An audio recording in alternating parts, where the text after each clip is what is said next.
আসসালামু আলাইকুম সুপ্রিয় দর্শক, আশা করি সবাই খুব ভালো আছেন। আজকের পর্বে আপনাদের সাথে শেয়ার করব গোলাপ জামুন মিষ্টি।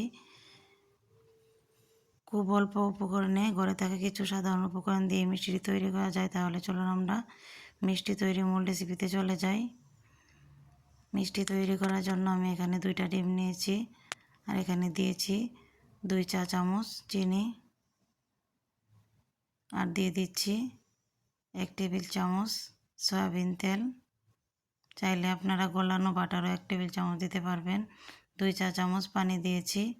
একটা কাঁটা চামচ দিয়ে খুব ভালো করে ডিমের মিশ্রণটা ফেটিয়ে এক সাইডে রেখে দিব।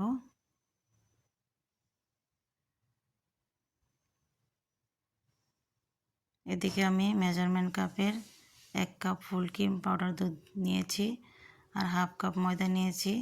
দিয়ে দিচ্ছি 2 চা চামচ বেকিং পাউডার। বেকিং পাউডারটা দিবেন, বেকিং সোডা দিবেন না। শুকনো উপকরণগুলো হাত দিয়ে ভালো করে মাখিয়ে নিচ্ছি। এখন আমি অল্প অল্প ডিমের মিশ্রণ দিব আর একটা ডো তৈরি করে নিব। সবগুলো মিশ্রণ একসাথে ঢেলে দেওয়া যাবে না, এতে করে ডোটা নরম হয়ে যাবে। তাই অল্প অল্প মিশ্রণ দিতে হবে আর ডোটা তৈরি করে নিতে হবে।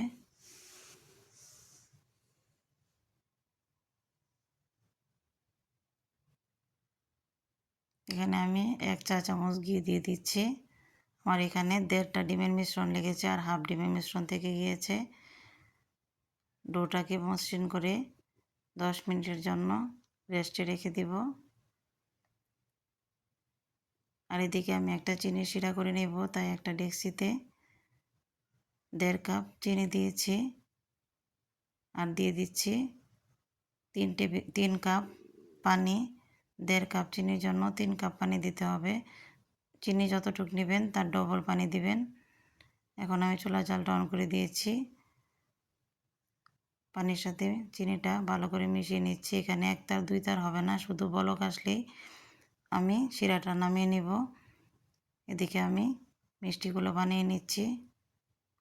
হাতে গোল গোল শেপ দিয়ে বানাতে হবে, আপনারা বড় ছোট পছন্দ মতো বানাতে পারবেন।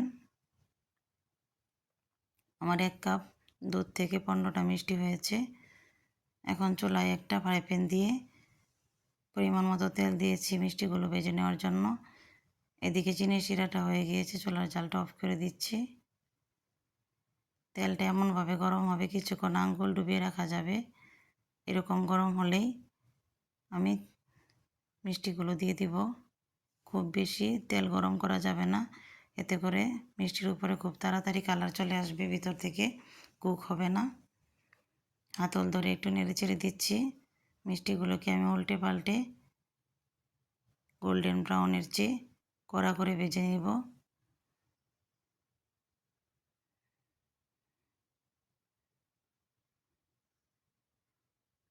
উল্টে পাল্টে সব দিকে সুন্দর করে কালার আসা পর্যন্ত ভেজে নিতে হবে। কিন্তু আমার মিষ্টিগুলো কালার চলে এসেছে, আমি চুলা থেকে নামিয়ে নিচ্ছি। এখন আমি সরাসরি শিরাতে দিয়ে দিচ্ছি আর চুলার জালটা অন করে দিচ্ছি।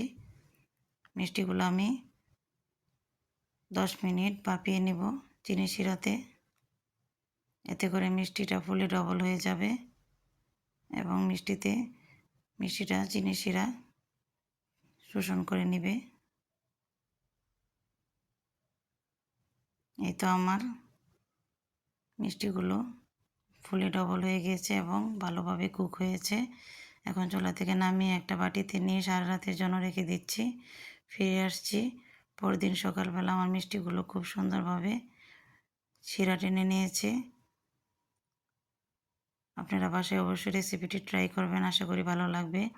আর যদি রেসিপি ভালো লাগে তাহলে অবশ্যই আমার চ্যানেলটি সাবস্ক্রাইব করবেন আর বেল আইকন বাটনটি প্রেস করে রাখবেন, যাতে করে পরবর্তীতে কোনো রেসিপি আপলোড দিলে আপনাদের কাছে নোটিফিকেশন চলে যায়। সবাই ভালো থাকবেন, সুস্থ থাকবেন। আজ এই পর্যন্তই। আল্লাহ হাফেজ।